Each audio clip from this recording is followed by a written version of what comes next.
Hi hello everyone. इस video के अंदर हम रिवर्स चार्ज को समझेंगे। किसके लिए? Time of supply reverse charge का रिवर्स चार्ज टॉपिक को नहीं, जो टाइम ऑफ सप्लाई है। रिवर्स चार्ज की सिचुएशन में क्या होता है जब time of supply of services के लिए। हमने गुड्स का समझा था, time of supply of goods for forward charge. फिर हमने समझा था रिवर्स चार्ज के लिए गुड्स का टाइम ऑफ सप्लाई। फिर हमने समझा time of supply forward charge का सर्विसेज के लिए। और इस वीडियो में हम समझेंगे reverse charge time of supply का सर्विसेज के लिए। तो रिवर्स चार्ज का मीनिंग हमें पता है कि क्या होता है कि जब जहाँ पे फॉरवर्ड चार्ज में क्या होता है कि अगर ए बी को सर्विसेज दे रहा है, तो ए अगर गवर्नमेंट को टैक्स पे कर रहा है, यानी कि जो सप्लायर है, तो ये क्या है? Forward charge. लेकिन इसी सिचुएशन में अगर बी को पे करना पड़ जाता है जो कि रिसिपिएंट है, तो ये क्या कहलाएगा? रिवर्स चार्ज कहलाएगा। तो जहाँ पे रिवर्स चार्ज की सिचुएशन है, उस सिचुएशन के अंदर टाइम ऑफ सप्लाई क्या होगा? सर्विसेज के केस के अंदर। तो वो इसने यहाँ पे सेक्शन 13 के सबसेक्शन 3 के अंदर बता रखा है। तो अगर आप रिवर्स चार्ज बेसिस पे अगर आपको टैक्स पे करना है, आपकी लायबिलिटी है या पे किया है, तो उस सिचुएशन में टाइम ऑफ सप्लाई क्या होगा? इन दोनों में से जो सी चीज़ पहले पड़ेगी, तो उसको हम टाइम ऑफ सप्लाई बोल देंगे। तो क्या चीज़? The date of payment entered in the books of account of the recipient. अब यहाँ पे ना हमें रिसिपिएंट के पॉइंट ऑफ व्यू से देखना है। अब यहाँ पे हमें सप्लायर के पॉइंट ऑफ व्यू से नहीं, रिसिपिएंट के पॉइंट ऑफ व्यू से देखना है। तो या तो सबसे पहली डेट कौन सी कि जिस दिन आपने पेमेंट को क्या किया है? एंटर किया है बुक्स के अंदर रिसिपिएंट की। जैसे अगर जिस भी तारीख को किया वो वाली तारीख, और the date on which the payment is debited in bank account, या फिर जिस दिन उसके अकाउंट से डेबिट हुई है। दोनों में से जो सी डेट पहले पड़ रही है वो वाली डेट आपको ले लेनी है। फिर इसको किससे कंपेयर करना है?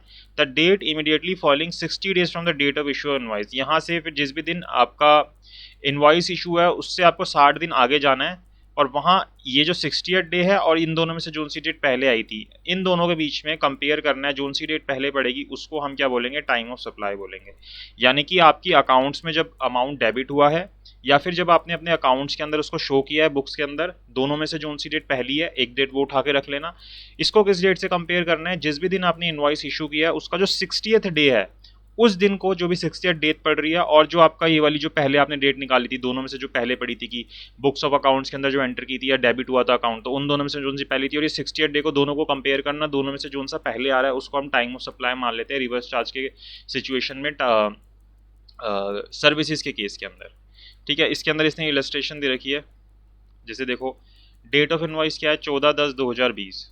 ठीक है, जो डेट ऑफ पेमेंट है बुक्स ऑफ अकाउंट के अंदर कब एंटर हुई है? 20/10/2020 को। और date of payment in bank account कब है? 21/10/2020 को। तो सबसे पहले हमने इन दोनों में से कंपेयर करना है, पहले कौन सी डेट आ रही है? 20/10 आ रही है। फिर यहाँ से हमें 60th डे पे जाना है, मतलब कि 2 महीने आगे चल रहे हैं, तो ये कहीं पे आ जाएगी 14/12/2020। अब ये वाली डेट और इस वाली डेट की, जो कि इन दोनों में से पहले आई थी, ये वाली आई थी ना पहले, तो इस वाली डेट को और इस वाली डेट को आपस में कंपेयर करना है, पहले कौन सी पड़ रही है। तो ये पहले पड़ रही है, तो टाइम ऑफ सप्लाई और सर्विस 20/10/2020 हो गया। अब देखो इसी तरीके से पहले आपको इन दोनों में से देखना है पहले कौन सी पड़ रही है? 28/11 पड़ रही है, तो इस वाली डेट को आपको कंपेयर करना है इस डेट के 60th डे से। तो यहाँ से अगर हम 60 दिन आगे चलें तो पड़ेगी डेट 3/11/2020। अब 3/11/2020 और 28/11/2020 में से पहले कौन सी है? 3/11/2020। तो वो क्या हो जाएगी? हमारी टाइम ऑफ सप्लाई हो जाएगा। तो इस तरीके से कैलकुलेट करना है, बहुत सिंपल सा है, कुछ भी नहीं है, इजी सा है। अब आपको चारों सिचुएशन पता है कि गुड्स के केस में फॉरवर्ड सप्लाई में कैसे निकालते हैं, गुड्स के केस में रिवर्स चार्ज में कैसे निकालते हैं, सर्विस के केस में फॉरवर्ड चार्ज में कैसे निकालते हैं, और सर्विसेज के केस में रिवर्स चार्ज में कैसे निकालते हैं। फिर इसने एक बता रखा है कि अगर आपकी एसोसिएटेड एंटरप्राइज है जिसको आप सप्लाई कर रहे हो, तो उस सर्विसेज सप्लाई कर रहे हो, तो उस सिचुएशन में टाइम ऑफ सप्लाई क्या होगा?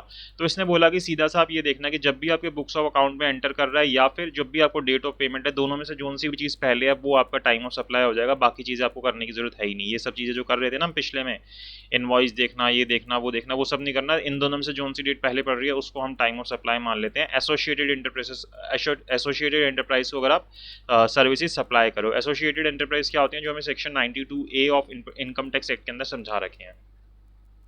उसी के लिए इसने इलस्ट्रेशन दे रखी है कि भाई सोहा प्राइवेट लिमिटेड एक इंडियन कंपनी है, उसने taxable supply of services receive करी कहाँ से? यूके बेस्ड कंपनी से, जॉन लिमिटेड से। कितनी तारीख को? 1/1/2018 को। Raise on Soha limited an invoice of 55,000 euros on 10/2/2018 को ये इनवॉइस इशू रेज कर दिया।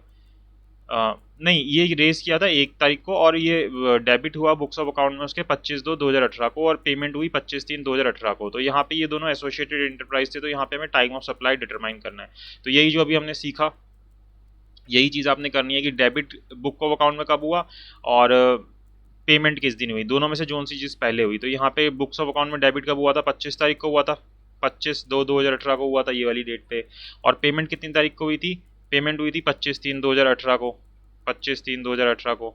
तो दोनों में से पहली डेट कौन सी पड़ रही है, 25/2/2018 पड़ रही है, तो ये क्या हो जाएगा, टाइम ऑफ सप्लाई हो जाएगा। तो अगर वो आपको यहाँ पे बोल देना एसोसिएटेड एंटरप्राइज है, तो सिर्फ आपने इन्हीं दोनों की चीज़ों के बीच में कंपैरिजन करना है, वो 60 डेज और वो सारी चीज़ आपने हटा देनी है, तो वहाँ पे आपको टाइम ऑफ सप्लाई मिल जाएगा।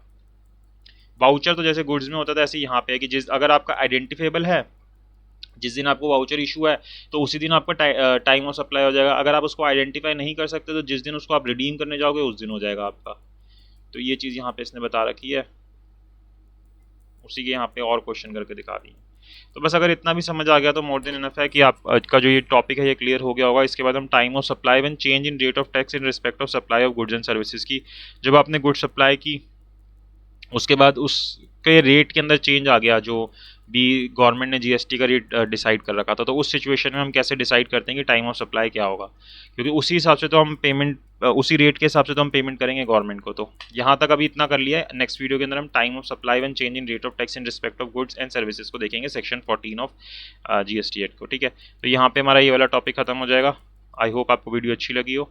अगर अच्छी लगी तो प्लीज़ लाइक कीजिएगा, शेयर कीजिएगा एंड चैनल को सब्सक्राइब जरूर कीजिएगा। Thank you so much for watching this video.